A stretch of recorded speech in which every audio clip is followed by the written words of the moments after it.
제목을 같이 한번 크게 읽어보겠습니다. 시작. 네, 감사합니다. 이렇게 한번 질러주시는 분이 계셔야 돼요. 어디로 가자? 산으로 가자. 야외 예배 가자는 얘기가 아닌 것은 짐작하실 것입니다. 이 제목으로 오늘 이 본문을 가지고 말씀을 나눌 텐데요, 이 본문의 내용은 우리가 너무나 잘 아는 오병이어의 기적이 일어난 그 사건을 오늘 제가 손에 들었습니다. 많은 하나님의 이 역사하신 가운데 성경에 기록된 많은 기적적인 일들 가운데 오병이어의 이적은 정말 특별한 사건이었습니다. 한 자리에 성인 남자만 5,000명이 모인 자리입니다.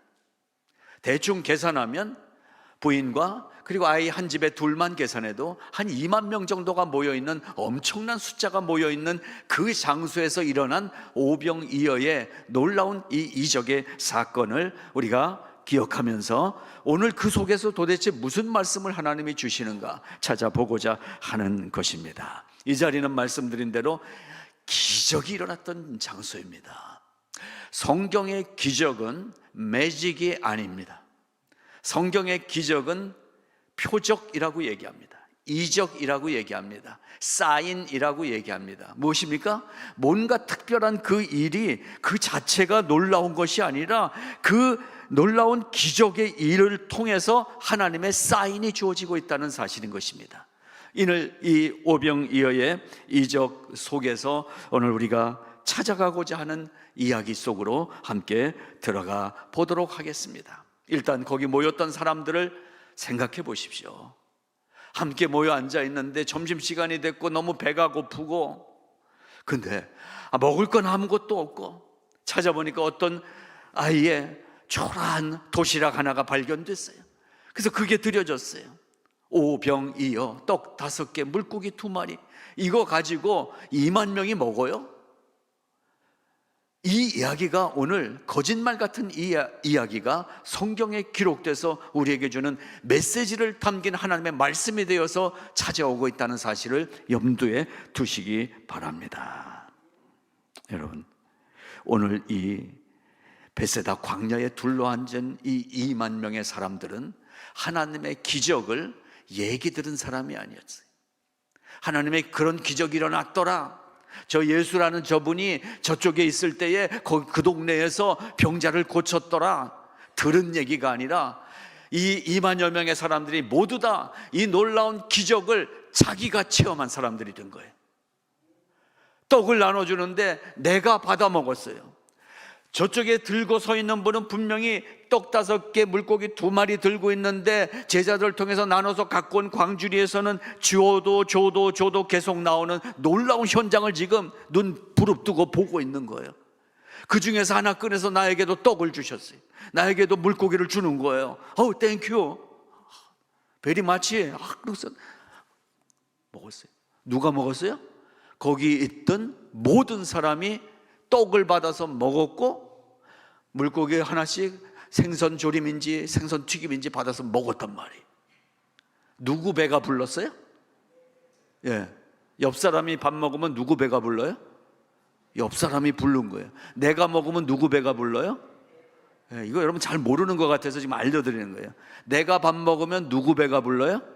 내 배가 부르잖아요. 기적이 일어났는데 저 앞쪽에서 있는 기적이 아니라 내 배가 부른 거예요. 실제적으로 엄청난 사건을 지금 경험한 사람들 가운데 사람들이 이 내에게 일어난, 내가 경험한 이 기적을 보고 뭐라고 얘기합니까? 14절에 그 사람들이 예수께서 행하신 이 표적을 보고 말하되 이는 참으로 세상에 오실 그 선지자가 오셨다.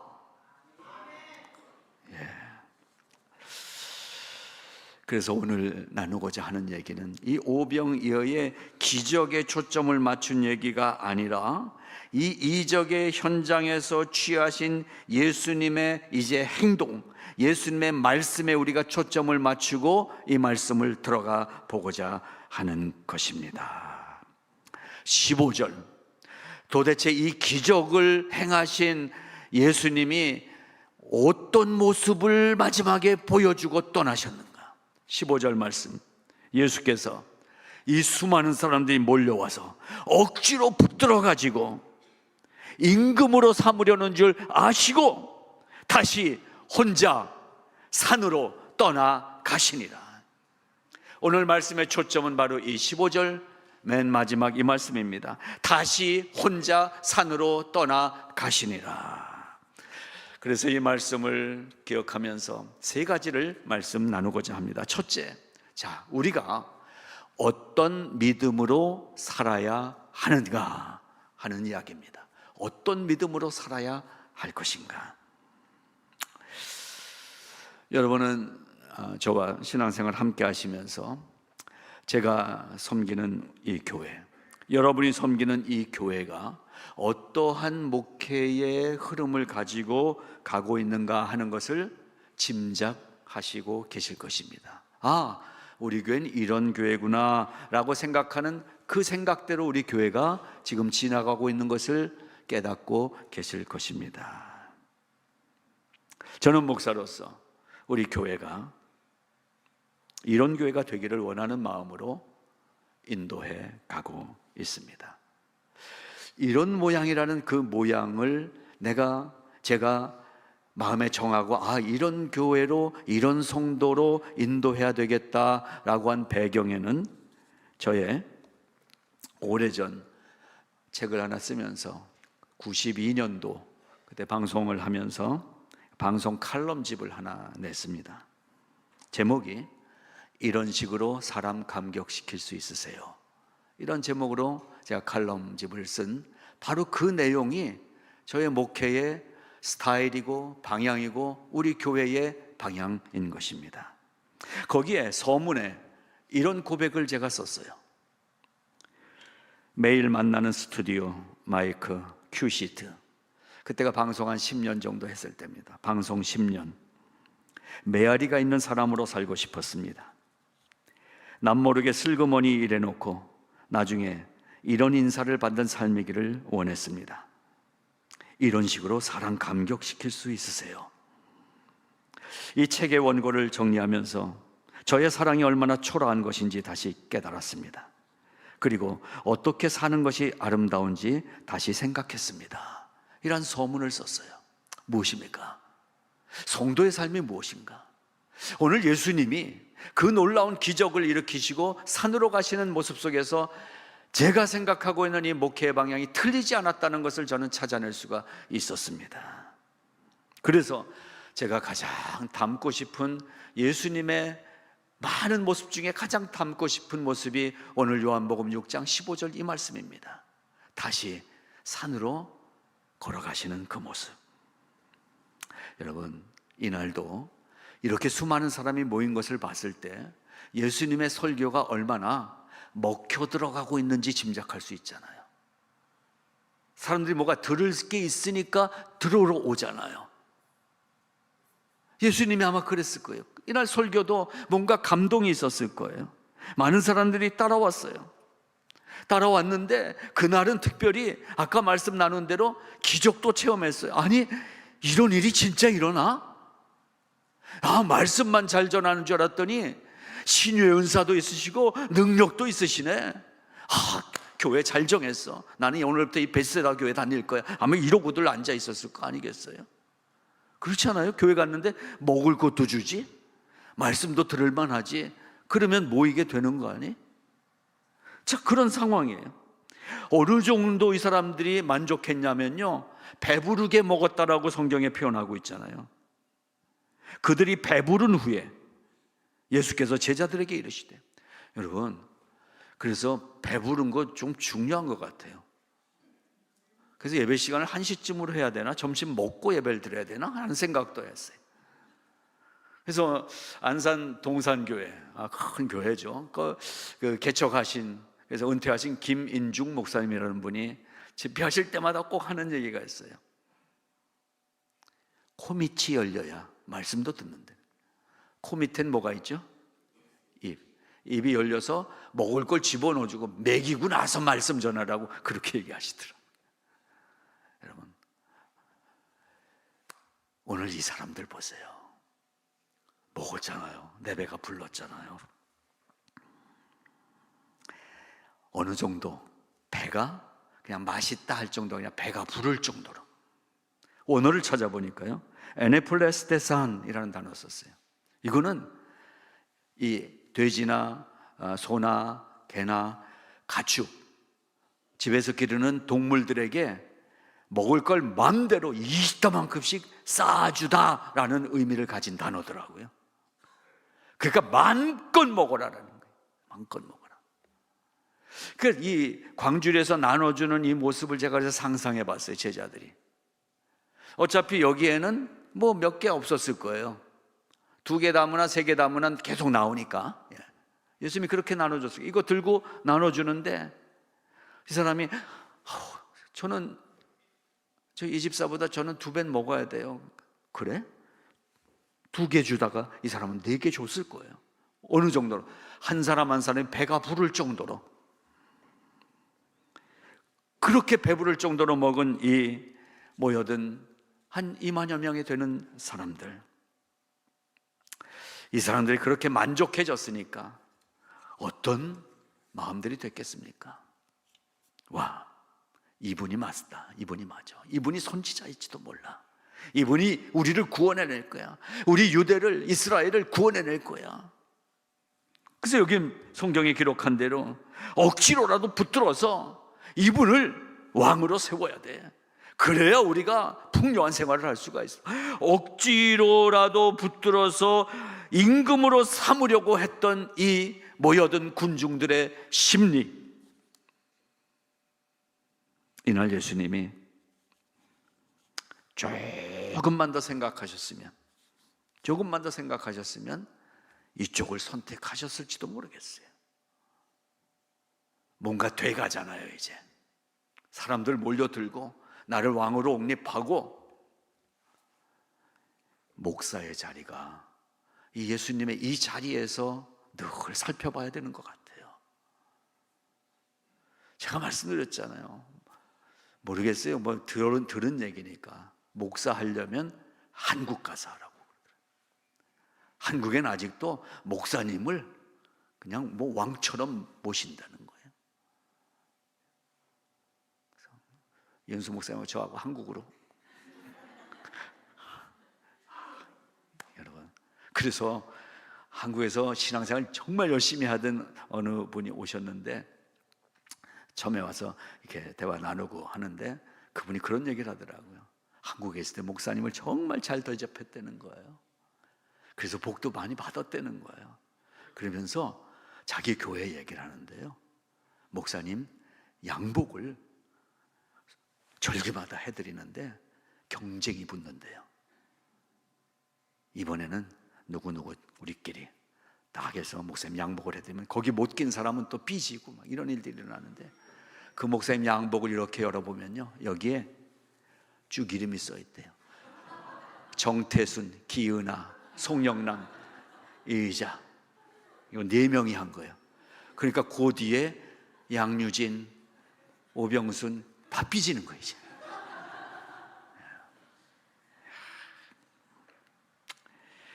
여러분, 높이는 거예요. 그러니까 목사들이 높이는데 가만히 있는 거예요. 그러니까 쑥 올라가는 거예요. 목사만 그러냐고요. 제가 목사니까 목사 얘기하는 거지, 여러분이 그렇지 않아요? 정말 우리 교회 집사님처럼 일해야 돼. 조금만 해주면 쫙 올라가죠. 근데 예수님 오늘 마지막 모습은 어떤 모습이었습니까? 저들이 나를 붙들어서 임금으로 옹립하려는 것을 상황을 보니까 그렇게 되는 것 같아요. 그러니까 쓱 빠지셔갖고 혼자 산으로 떠나가시니라. 여기에 우리의 신앙생활의 방점이 찍혀야 되는 줄로 저는 믿습니다. 여러분은 어떠십니까? 모른 척하고 가만히 있으면 올라가는데 아닌 건 아니라고 얘기할 수 있는 믿음의 용기와 결단을 이 새해에 함께 나누시길 바랍니다. 아닌 건 아니라고 얘기할 수 있는 게 신앙이란 말이죠. 가만히 있는 거, 그것도 똑같은 거예요. 아닌 건 아니라고. 예배는 이렇게 드려야 하는 것이면 그렇게 드리고, 성경이 주일 성수하라고 하면 주일을 생명보다 더 귀하게 여기고, 기도하라고 하신 예수님의 말씀을 믿는다면 시간을 정하고 하나님과 기도의 시간을 함께 나누고, 우리의 결단이 필요한 새해입니다. 어떤 믿음으로 살 것인가? 첫째, 기쁨으로 사람들에게 만족을 주는 삶을 결단하십시다. 둘째로, 칭찬이 올 때 우쭐대지 않고 칭찬해 주지 않을 때 삐지지 않겠다는 이 단순한 결심을 좀 하시기 바랍니다. 그리고 언제나 다시 돌아가서 엎드릴 기도의 동산을 만드시기 바랍니다. 예수님이 이날 갑자기 다 오는데 어디로 숨지? 어느 산으로 가지? 찾지 않았어요. 늘 가시던 그 산이 있었던 거예요. 늘 엎드리던 그 자리가 있었던 거예요. 여러분, 나의 기도의 자리를 갖는 것 신앙생활의 가장 중요한 일입니다. 여러분의 개인의 기도의 자리를 꼭 만드시기 바랍니다. 나는 원베더 싱글룸이어서 없는데요, 없어도 나 혼자 있는 공간을 만들 수가 있으실 거예요. 집에 없으면 마당에 나와서 어느 한 귀퉁이 담벼락 본 그 자리가 나의 기도의 자리로 삼으십시오.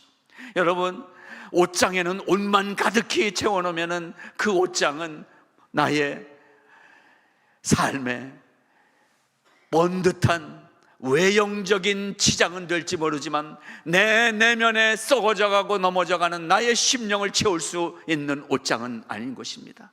그 옷장에 옷을 한 군데로 몰고서라도 내가 무릎 꿇을 수 있는 방석 하나 갖다 놓고 그 옷장을 월룸으로, 영적 전쟁의 기도의 장으로 만드시기를 부탁드립니다. 이것이 사는 길이기 때문에 이 사는 길을 여러분과 나눈 것입니다. 자, 그러면 두 번째로, 그러면 믿음은 그런 믿음으로 살겠는데 우리가 어떤 교회가 돼야 되는가, 어떤 교회를 우리 교회로 만들어 갈 것인가를 말씀 속에서 찾아봅니다. 교회의 머리가 되시는 예수님은 군중들이 필요로 하는 배고픔의 문제를 해결해 주셨습니다. 교회에 오면 배고픔의 문제가 해결되는 것을 믿고 오시기 바랍니다. 우리가 한 번도 주일 점심 빼먹는 적이 없어요. 오늘도 맛있는 점심 주실 것으로 믿고 오셨을 줄로 믿습니다. 주님께 오면 배가 불러집니다. 즉, 세상의 복도 하나님의 은혜로 우리에게 주어진다는 사실을 믿으시기 바랍니다. 기복신앙을 말씀드린 게 아닙니다. 하나님께 이 세상의 모든 것을 맡기는 삶을 살자라는 것입니다. 그래서 이 세상에서 필요한 것들을 하나님이 주신다고 믿고 사시기 바랍니다. 내가 구하려고 하니까 막히는 거예요. 자꾸 하나님께 구하십시오. 하나님이 우리의 필요를 채워주시는 하나님이신 것입니다. 참새 한 마리도 하나 쌀이온에 팔리지 않는 하나님의 계획과 뜻이 있으십니다. 우리를 먹여 살리시는 분이십니다. 자, 그런데 이 벳세다 광야에 모여있는 이 사람들에게 배고픔의 육체적인 실제적인 문제를 해결해 주셨는데, 우리가 찾아볼 문제는 어떤 방법으로 해결해 주셨느냐는 사실입니다. 교회를 다니면서 교회 다니면서 문제가 해결됐는데 어떤 방법으로 내 문제가 해결되고 어떤 방법으로 나의 어려움이 해결됐는지를 오늘 이 말씀 속에서 찾으시기 바랍니다. 하나님의 이날 예수님의 해결 방법은 무엇이었습니까? 경제적인 원리가 아니었잖아요. 빌립이, 또 옆에 바돌로메가, 베드로가 회의 모여서 의논을 합니다. 자, 지금 2만 명의 1불씩만 계산하면 2만 불을 지금 구해야 돼. 2만 불 갖고 가서 그래도 뭐 하나라도 사다가 나눠 먹으면 그래도 욕개는 넘어가지 않을까? 그랬더니 또 손들고 안드레가 얘기합니다. 뭔 소리, 지금 주변에 봐, 여기 가게가 어디 있어, 식당이 어디 있어, 어디 가서 사? 의견을 냅니다. 세상 방법으로. 근데 방법은 어디에서 나왔습니까? 예수님에게서 나왔잖아요. 예수님이 둘러앉혀라, 모여 앉으라 그래라. 그리고 다 이리 모여봐. 12 제자에게 자, 광주리 하나씩 들어. 광주리를 들었습니다. 기도하자. 예수님께서 축사하시고, 예수의 이름으로 기도할 때 예수님의 방법이 그 기도 속에 스며들게 되는 것을 저는 발견하는 것입니다. 여러분, 기도하고 일하십시오. 기도하고 구하십시오. 기도 속에 예수님의 이름의 능력이 함께 역사하는 것입니다. 축사하시고 난 그 광주리에서 나눠졌던 거예요. 한 사람이 욕심을 내서 비슷한 광주리 하나 구해갖고 들고 다녀봐야 그 사람 광주리는 채워지지 않는 거예요. 그 광주리를 들고 제자들이 나서서 나눠줘도 계속 10명, 100명, 1000명, 10,000명, 20,000명. 어떤 방법? 예수님의 방법, 하늘의 방법. 여러분, 우리가 이 신앙생활을 하면서 어떤 교회가 돼야 될 것인가? 기복신앙이 한 조류가 돼서 이 세계 교회를 휩쓸던 때가 있어요. 예수 믿으면 복 받는다. 지금도 그 설교를 하는 미국 유명한 목사가 있잖아요. 조엘 오스틴. 여러분, 교회는 그런 종교가 아닙니다. 무엇입니까? 하나님의 방법을 함께 기다리고 기도 가운데 하나님의 방법을 응답받는 것이 교회라는 사실입니다. 우리 교회가 그러한 교회가 될 수 있길 바랍니다. 여러분, 우리 교회에도 재정부가 있습니다. 또 교회를 운영하는 관리팀도 있습니다. 봉사하는 팀도 있습니다. 또 이렇게 사역자들이 있습니다. 또 해외 선교도 하고 선교도 사용합니다. 그래서 재정 1년 계획을 저번에 우리 재직회 보고하면서 들었지만 모든 항목들이 있습니다. 그런데 우리 교회가 재정 원칙을 이 캘리포니아 노동법에 맞추어서 집행하지 않습니다. 어떤 관리 체계에 맞추어서 교회 조직을 하지 않습니다. 교회는 하나님의 조직입니다. 필요할 때 어떤 그룹을 만들긴 하지만 아주 효과적인 방법이라고 해서 그것을 차용해다가 우리 교회에 사용하지 않습니다. 이런 방법으로 재정 계획을 세워야 된다고. 우리는 영리단체가 아닙니다. 우리 재정 원칙은 분명합니다. 예수님의 방법입니다. 그래서 교회 정치가 있죠. 회의하고 교회를 재직을 세우고 하는 이런 원칙도 목사의 생각이나 장로님들과 의논한 당회의 어떤 결정에 의지하지 아니하고, 저는 우리 교회가 하나님이 어떻게 생각하실까, 하나님이 어떤 계획을 세우실까를 긴장해서 예민하게 바라보면서 걸어가는 교회가 된 것입니다. 경제 문제도 한 3, 4년 전 우리 교회가 이미 또 오래되니까 보수할 곳이 많았잖아요. 지붕도 해야 되고 벽도 해야 되고, 또 저쪽 선교가는 헛강 같아 갖고서는 유스그룹 애들이 교회 가면은 무슨 마구간 같은데 우리 들여보낸다고, 그런 건물 아니었어요, 저 마당 쪽에. 그때 손은 봐야 되긴 하겠는데, 근데 하나님의 방법으로 예배해 주셨잖아요. 이전에 우리 원로 목사님이 그 교회에 분립하면서 몫으로 이렇게 나누어진 로즈힐의 묘지가 있었잖아요.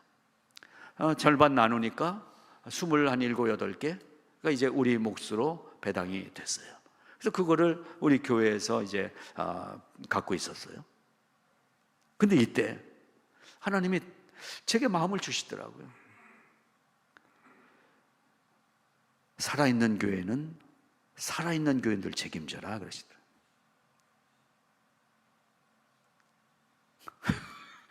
본 얘기 모르시니까는 죽은 교인들 거긴 공동묘지나 맡기든지. 죽은 후에는 살아있는 우리 교회에 이게 무선이다라는 마음을 주셔서 묘지를 팔면 좋겠습니다 나눴을 때 장로님들이 함께 기도하면서 좋습니다. 그래서 우리가 시세가 8천, 요새 묘지가 뭐 8,000불에서 10,000불 되더라고요. 근데 우리가 뭐 장사하는 게 아니니까 외부 교인들에게는 한 4,500불, 우리 교인들에게는 한 2,000여 불인가요? 그래서 다 팔게 됐잖아요. 교회에 묘지를 판 돈을 통해서 교회를 다 손볼 수 있었어요. 지붕도, 건물 페인트도, 저 헛각 같은 것도 선교관으로 사용할 수 있도록 다 단장을 할 수가 있었어요. 성도들에게 건축 헌금 내자고. 그래서 우리가 모으는 방법이 아니라 하나님이 이미 준비해 주신 하나님의 방법을 따라서 죽은 것은 죽은 대로, 산 것은 산 대로 하나님이 사용하시는 방법 따라서 결정한 거예요. 이 일 하나를 보면서도 갑자기 큰 돈을 마련해서 교회를 보수하긴 해야 되는데 할 수 없는 그때에 적절한 방법을 하나님이 우리에게 지혜를 주셔서 사용하게 하셨습니다. 문화적인 부분도 마찬가지입니다. 세상의 문화가 이 교회 안에서 활용돼야 됩니다. 사실 저도 우리 교회가 음향이나 영상이나 또 우리 앉아있는 의자나, 요새 이런 의자 앉아있어서 교회 안 와요. 극장 가면 거의 뭐 침대 같잖아요. 요새 새로 이렇게 리모델 하는 교회들은 의자 다 바꾸더라고요. 푹신하게 하면 더 좋을 것 같기도 해요. 그러나 저는 지난주에 이 사우스베이 목사회 모임이 저 토렌스 좋은 교회에서 열렸어요. 그 교회에 갔는데요, 와, 좋더라고요. 그리고 이 강단이 넓은데 뒤에 이 화면 스크린도 영상이 대형 영상이고, 근데 음향이 딱 듣는데 와, 정말 뭐 예술의 전당 디즈니홀에 와 있는 것, 음향이 너무 좋더라고요. 순간 부러운 마음도 있었어요. 그러나 저는 우리가 여기가 무너지고 비도 새고 이래서 마당에 천막 치고 예배를 드리는 천막교회가 된다고 해도, 베세다 광야에서 역사하셨던 하나님의 역사가 우리가 모인 곳에 일어나는 그러한 교회가 되기를 기도하자라는 것입니다. 건물은 우리의 구원터가 아닙니다. 이 속에 함께 하시는, 임재하시는 예수님의 능력이 우리를 살리는 것입니다. 어떤 교회가 될 것입니까? 세 가지로 제가 정리를 했습니다. 첫째, 지혜로운 나눔과 함께하는 사랑이 있는 교회를 만들어갈 수 있길 바랍니다. 둘째로, 사람 관계가 평안하고 만날 때 기뻐하는 교회가 되기를 바랍니다. 세 번째, 한 사람 한 사람이, 한 분 한 분이 직접 육적으로 영적으로 이 예수님의 부어주시는 배부름에, 육적 배부름, 영적 배부름의 경험을 하는 교회가 되기를 바랍니다. 그러한 교회가 되기를 소망하면서, 그러면 오늘부터 어떻게 살 것인가 결론의 말씀으로 이렇게 정리를 해봅니다. 벳세다, 그날 이 사건이 난 이날 그 벳세다 광야는 축제의 장이 됐을 거예요.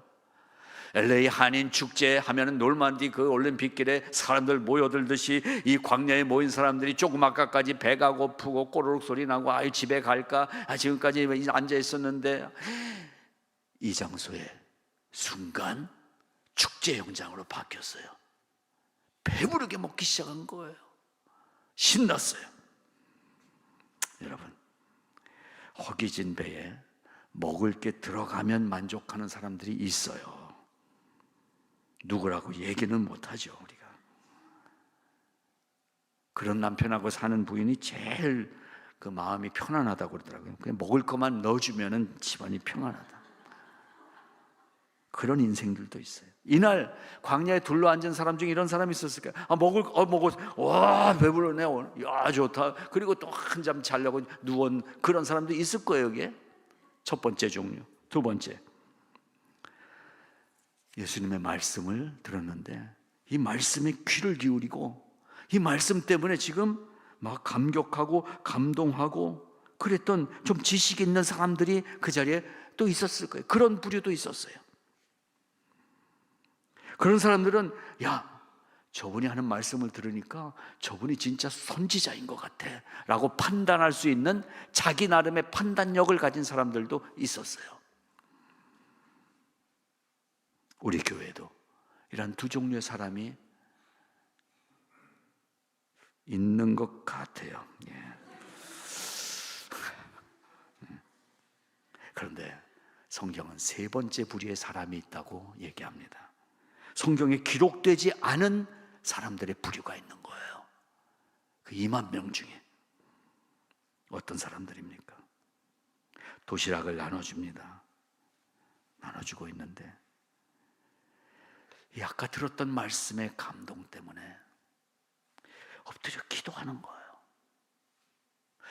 배가 고프지만 먹을 게 막 나눠지는데 나도 받아서 먹고 기도해도 되는데 성령의 시간을 누리고 있는 사람들이 분명히 그 중에 있었을 거라고 저는 믿습니다. 왜냐하면 우리 교회에 그런 분들이 계시니까.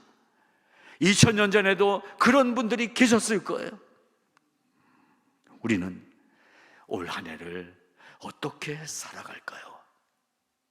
어떤 결심을 하실까요? 첫째로 무슨 일을 하더라도 어떤 일을 하더라도 내 영적 충만, 신앙의 성숙과 관계되는 일을 선택하시기를 바랍니다. 먹을 거 왔다고 금방 일어나서 뛰쳐나가서 세상의 것을 붙잡는 사람이 아니라 조금 배가 고파도 이 충만한 은혜를 가슴속에 가득 안고 하나님을 묵상하며 하나님을 기대하며 사는 그 선택을 하는 사람들이 돼야 되지 않겠느냐. 많은 사람들이 예수님을 붙들어서 자 저분을 왕으로 하면 이제 맨날 배부를 거야 이렇게 몰려가는 수많은 무리 중에서라도 나만큼은 아니야. 지금이 아까 들은 그 말씀이 천국 말씀이잖아. 그 말씀에서 하나님의 음성을 내가 들었잖아. 엎드려 기도를 결심하는 그 결단이 우리의 믿음이 되기를 바라는 것입니다. 그래서 그런 훈련이 우리에게 필요해서 하나님께서 매월 한 달에 한 번은 그래도 이 교회의 리더라고 하는 목자들이, 부목자들이 함께 모여서 그런 시간을 좀 가져야 되지 않겠느냐. 그래서 1월 이번 첫 번 모임에 모여서 자 이제 이렇게 하면 좋지 않을까요? 라고 회의하려고 했어요. 제가 워낙 인격적이잖아요. 근데 하나님이 선포다 그랬어요. 그럼 못 오실 분들도 있을 텐데요. 근데 이거는요 저한테만 주신 말씀이니까 그냥 원색적으로 말씀드릴게요. 올 놈은 와 그러시더라고요. 그렇습니다. 두 번째로 어떤 결단을 할까요? 예수님처럼 세상에 아무리 재밌는 게 있을지라도 세상에 더 좋은 게 있을지라도 그게 아니면 뒤돌아서서 슬그머니 산으로 가는 그 걸음을 걸어가는 우리가 되기를 바랍니다. 사진 한 장 보시겠습니다. 보신 적 있으시죠? 이 사진이 누구 작품일까요? 혹시 아시는 분? 이럴 때 그냥 막 대보는 거예요. 그냥 이중섭, 피카소, 렘브란트 땡. 한국분 작품입니다. 이 요한이라는 분이 그린 거예요.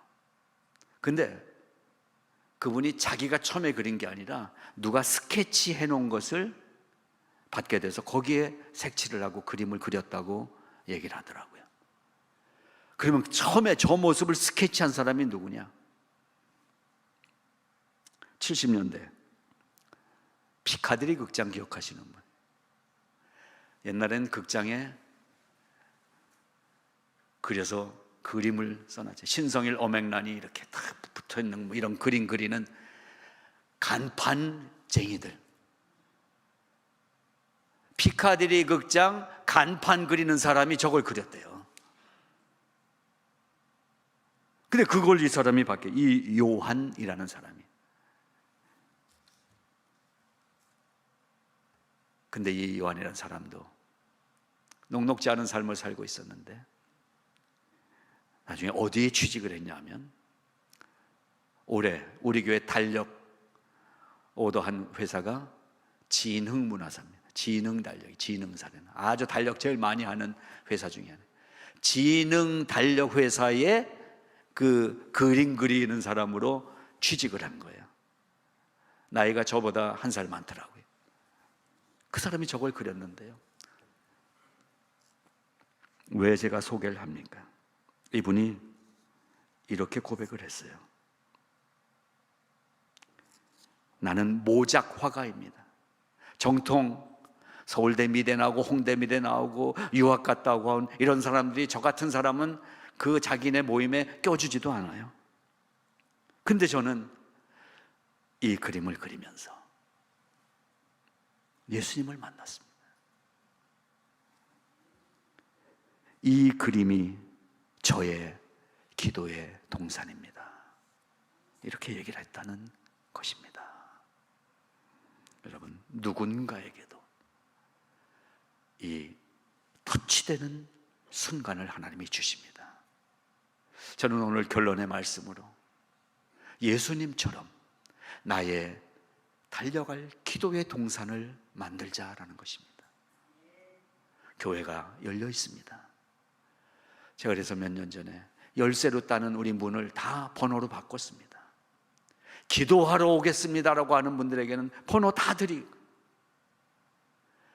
작년에 세상을 떠났지만 우리 교회는 아니지만 젊은 한 자매가 요 브라이튼 길에 살고 있었잖아요. 근데 암이 심하게 말기까지 됐어요. 근데 어느 날 제가 마당에 물 주고 있는데, 꽃에 물 주고 있는데 지나가다가 인사를 나누게 됐어요. 그랬더니 그 자매가 저기 LA 쪽에 있는 어느 교회를 다니더라고요. 근데 너무 멀고 낮에 여기 이렇게 운동 삼아 이렇게 걷는데, 목사님 가끔 교회 들어와서 기도해도 돼요? 물론이죠. 당연하죠. 그날 번호를 줬어요. 수시로 낮에 들어와서 기도하고 가고 그랬습니다. 여러분, 그 자매는 생명을 위해서 기도한 게 아니더라고요. 나중에 마당에 앉아서 여러 번 얘기 나눌 기회가 있었는데, 제가 들어오면요, 목사님 우리 성화교회 여기 위해서 먼저 기도해요. 성화교회를 위해서 기도해요. 여러분, 교회가 나를 위해서 열려 있습니다. 여러분의 기도의 동산, 교회가 있습니다. 여러분의 집이 있습니다. 집에 애들 때문에 그렇고 막 시간을 못 내고 그래요? 그러면 여러분, 자동차 안에서는 나 혼자잖아요.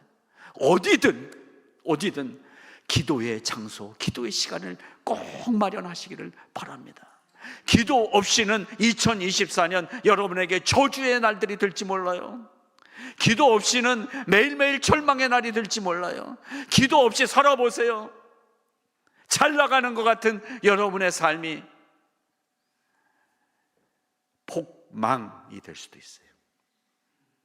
제가 저주하는 게 아니라 이 축복의 길을 강조해 드리는 것입니다.